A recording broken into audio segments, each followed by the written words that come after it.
आज शिलांग के 2 दिन के दौरे पर पहुंच रहे हैं, जहां वह पूर्वोत्तर के 8 राज्यों के मुख्यमंत्रियों के साथ शनिवार को एक बैठक की अध्यक्षता करेंगे, जिसमें अंतर्राज्यीय सीमा मुद्दों को लेकर चर्चा हो सकती है।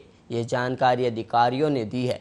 और इसके अलावा मेघालय प्रवास के दौरान शाह के कुछ आधिकारिक कार्यक्रम भी हैं। अधिकारियों ने शुक्रवार को बताया कि शाह पूर्वोत्तर राज्य के सभी मुख्यमंत्रियों, मुख्य सचिवों और पुलिस प्रमुखों के साथ बैठक करेंगे, जिसमें क्षेत्र में अंतर्राज्यीय सीमा मुद्दों पर चर्चा होने की संभावना है।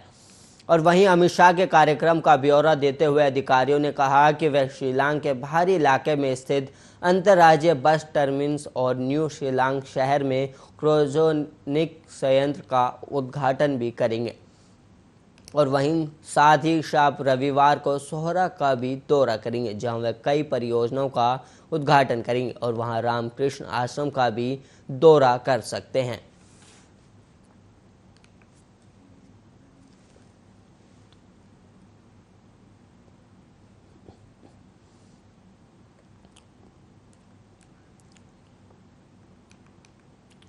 वहीं 2022 में कई राज्यों में विधानसभा के चुनाव होने वाले हैं। इसको लेकर सारी पार्टियां एड़ी चोटी का जोर लगा रही हैं। हर पार्टी नए नए चेहरों पर चुनाव लड़ने वाली है। जैसे बीजेपी ने कई राज्यों के चेहरे बदले और वैसे ही अब आम आदमी पार्टी ने भी कई राज्यों में चुनाव लड़ने की घोषणा की है और हर पार्टी अलग अलग दाव भी खेल रही है। ऐसा ही दाव आम आदमी पार्टी उत्तराखंड में खेलने जा रही है। क्या है आम आदमी पार्टी का दाव और कौन है उत्तराखंड में आपका चेहरा, और क्या आपके उम्मीदवार बीजेपी को टक्कर दे पाएंगे?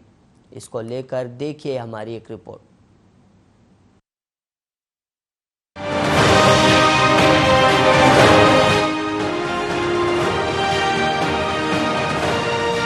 कई राज्यों में अगले साल विधानसभा के चुनाव होने हैं। इसको लेकर हर राजनीतिक पार्टियां अपनी अपनी तैयारियों में लगी हुई हैं और वहीं उत्तराखंड के चुनाव भी नजदीक हैं और सियासी समीकरण साधने के लिए तमाम पार्टियां अपना जोर लगा रही हैं। उत्तराखंड में इस बार आम आदमी पार्टी भी राज्य में अपनी किस्मत आजमाने जा रही है। मुफ्त बिजली के दावे के बाद अब पार्टी ने संकेत दिए हैं कि उनकी तरफ से रिटायर्ड कर्नल अजय कोटियाल को आगामी चुनाव में मुख्यमंत्री पद का दावेदार बनाया जा सकता है। और वहीं बीजेपी ने भी एक बड़ा सियासी दाव खेलते हुए बीजेपी ने मुख्यमंत्री के पद पर एक युवा चेहरे को राज्य की कमान दी है। पुष्कर सिंह धामी मार्च महीने में हुए सत्ता परिवर्तन के दौरान भी चर्चा में थे, लेकिन पार्टी ने तीरथ सिंह रावत को कमान सौंपी। इसके बाद अब धामी को कमान देकर बीजेपी ने बड़ा संदेश देते हुए विपक्षी दलों के सियासी गणित को बिगाड़ दिया है। राष्ट्रीय राजधानी दिल्ली के डिप्टी सीएम मनीष सिसोदिया ने इसके संकेत दिए हैं। आपको बता दें कि उत्तराखंड दौरे पर गए सिसोदिया ने कि हमारी पार्टी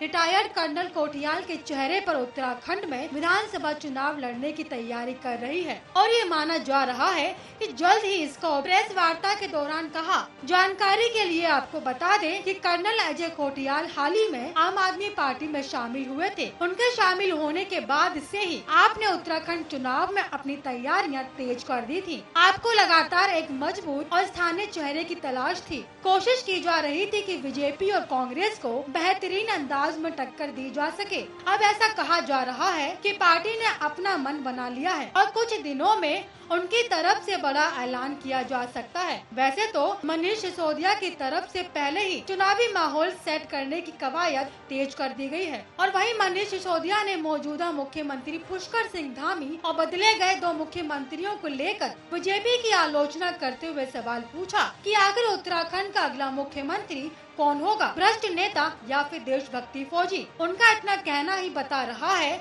कि पार्टी इस बार उत्तराखंड चुनाव में राष्ट्रवाद के मुद्दे को भी हवा देने जा रही है और बीजेपी पिच पर खेलने की तैयारी कर रही है। आम आदमी पार्टी की चुनाव तैयारी की बात करें तो सीएम अरविंद केजरीवाल की तरफ से हर परिवार के लिए 300 यूनिट मुफ्त बिजली मुहैया कराने का ऐलान कर दिया गया है। अपने इस वादे के दम पर पार्टी ने बड़े स्तर पर जनसंपर्क अभियान शुरू कर दिया है और उत्तराखंड की सभी 70 विधानसभाओं में 5 गाड़ियां दौड़ रही हैं, जहां हर किसी को मुफ्त बिजली वाला गारंटी कार्ड दिया जा रहा है। 15 अगस्त को आम आदमी पार्टी का ये कैंपेन खत्म होगा और उसका दावा है कि तब तक वे राज्य के सभी 17,000 गांव तक अपनी पहुंच बनाने में कामयाब हो जाएगी। खबर ये भी है कि कर्नल अजय कोटियाल के नाम पर औपचारिक घोषणा करने के बाद सभी 70 विधानसभा सीटों के लिए उम्मीदवारों का ऐलान भी किया जाएगा, ताकि उन्हें चुनाव प्रचार करने के लिए जनता तक पहुँच बनाने के लिए पर्याप्त समय मिल सके।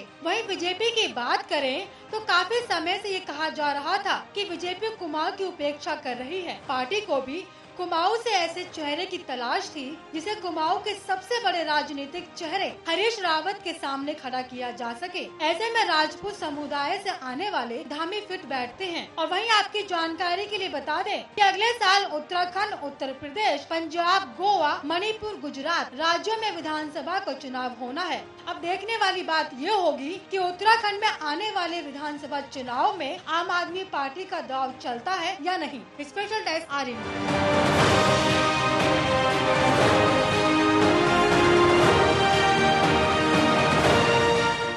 इस बुलेटिन में इतना ही। ऐसी ही देश और दुनिया की तमाम खबरों के लिए आप देखते रहिए आर्या न्यूज।